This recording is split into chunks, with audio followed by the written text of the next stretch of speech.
അമ്മേ എനക്ക് വിശക്കുന്ന അമ്മേ ചോറുതാ. ആ മോളെ അമ്മിപ്പം വരെ ഒന്ന് അറിയട്ട്. അമ്മ ഞാൻ സഹായിക്കണ? വേണ്ട മോളെ, ഇതിപ്പോ കഴിയും, നീ അത്തേക്ക് വെക്കും. എന്നാ ശരിയാ, വേം വരണേ.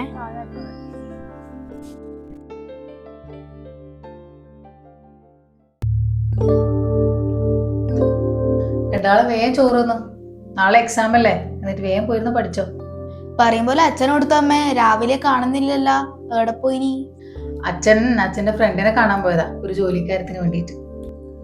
എന്നാ എപ്പം പുളങ്കറിയും ചോറല്ല, എപ്പം കുന്ന് ചിക്കൻ മേടിച്ചൂടെ? അത് മോനെ, അച്ഛന് 2 മാസമായിട്ട് ജോലിയില്ലല്ല. അച്ഛന് നല്ല ജോലി കിട്ടട്ട് എന്നിട്ട് നമുക്ക് എപ്പോ ചിക്കൻ വാങ്ങാം. എന്നാ പിന്നെ അച്ഛൻ വേഗം ജോലി ഇട്ടിട്ട് എന്നാ ദിവസവും ചിക്കൻ തിന്നാലാ.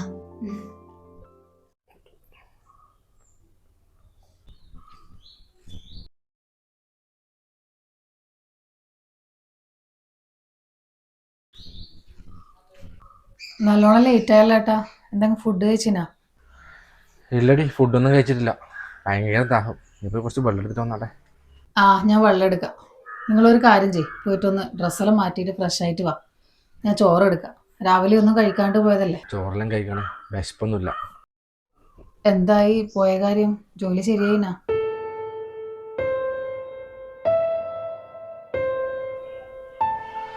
ഇല്ലടി, ഒന്നും ആയിട്ടില്ല. ഓൻ നോക്കാന്ന് പറഞ്ഞിട്ടുണ്ട്. എനിക്ക് വല്ല പ്രതീക്ഷയൊന്നുമില്ല. നിങ്ങൾ ഇങ്ങനെ ടെൻഷൻ അടിക്കണ്ടാന്ന്, അതെല്ലാം ശരിയാവും. മടുത്തടി, ഒന്ന് വേണ്ടായിരുന്നു തോന്നിപ്പോ. നിങ്ങളപ്പോൾ അന്ന് സമരത്തിന് വന്നവരെല്ലാം മാനേജറിനോട് സോറി പറഞ്ഞിട്ട് ജോലിയിൽ കയറിയില്ലേ? ഞാനൊന്ന് ആ മാനേജറെ കൊണ്ട് സംസാരിച്ചാലോ?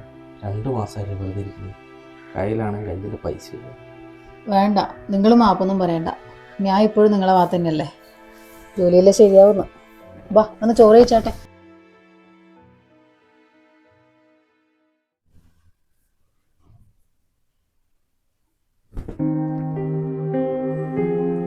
അച്ഛാ, നമ്മുടെ സ്കൂളിൽ നിന്ന് ടൂറുണ്ട്, 2000 ഉറുപ്പ്യ എന്നൊന്ന് വിടുവാ? പിന്നെ ഒരു ടൂറ്, പരീക്ഷയിലെ മാർക്കെല്ലാം കുറവാണ്, ടൂറ് നമുക്ക് അടുത്ത പ്രാവശ്യം പോവാട്ടാ. അച്ഛാ പ്ലീസ് അച്ഛാ, ഒന്ന് വിട്, എല്ലാരും പോകുന്നുണ്ട്. എടി, ഓള് പോയിക്കോട്ടടി. സ്കൂളിൽ നിന്ന് എല്ലാവരും പോകുന്ന സമയത്ത് ഓക്ക് വിഷമം ഉണ്ടാവില്ലേ? മോളെ, ഓക്ക് പൈസ അച്ഛൻ തരാട്ടാ. താങ്ക് യു അച്ഛാ, നല്ല അച്ഛൻ. അല്ലേട്ടാ, ഇപ്പൊ ഈ കയ്യിൽ പൈസ ഇല്ല സമയത്ത് ഏടുന്ന് 2000 ഉറുപ്പ്യ കൊടുക്കുക? അറിയില്ലടി, മോളൊരാഗ്രഹമല്ലേ, പൈസ എങ്ങനെ ഉണ്ടാക്കാം, നോക്കട്ടെ എന്തെങ്കിലും വഴിയുണ്ടോ.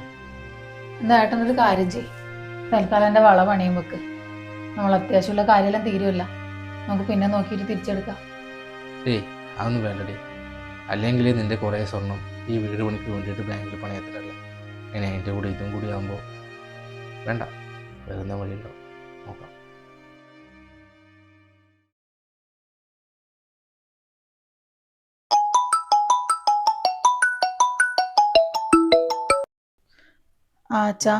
മോളെ സുഖല്ലേ?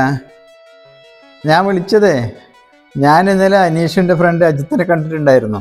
ഓൻ പറഞ്ഞു അനീഷിൻ്റെ ജോലി 2 മാസമായിട്ട് പോയിട്ടേ ഉള്ളതെന്ന്, വെറുതെ നടക്കുകയെന്ന് പറഞ്ഞാൽ ശരിയാണെന്ന് അറിയാൻ വേണ്ടി ഞാൻ വിളിച്ചതാണ്. അതെ അച്ഛാ, അച്ഛനും അമ്മേനെയും വിഷമിപ്പിക്കണ്ടെന്ന് വിചാരിച്ചിട്ടാ പറയാണ്ടിരുന്നത്. പക്ഷെ അത് കുഴപ്പമില്ല, വേറെ ജോലിക്ക് ട്രൈ ചെയ്യുന്നുണ്ട്, ഉടനെ ശരിയായിക്കോളും. ഏതായാലും ഞാൻ അങ്ങോട്ട് വരുന്നുണ്ട്, ബാക്കി നേരിട്ട് സംസാരിക്കാം.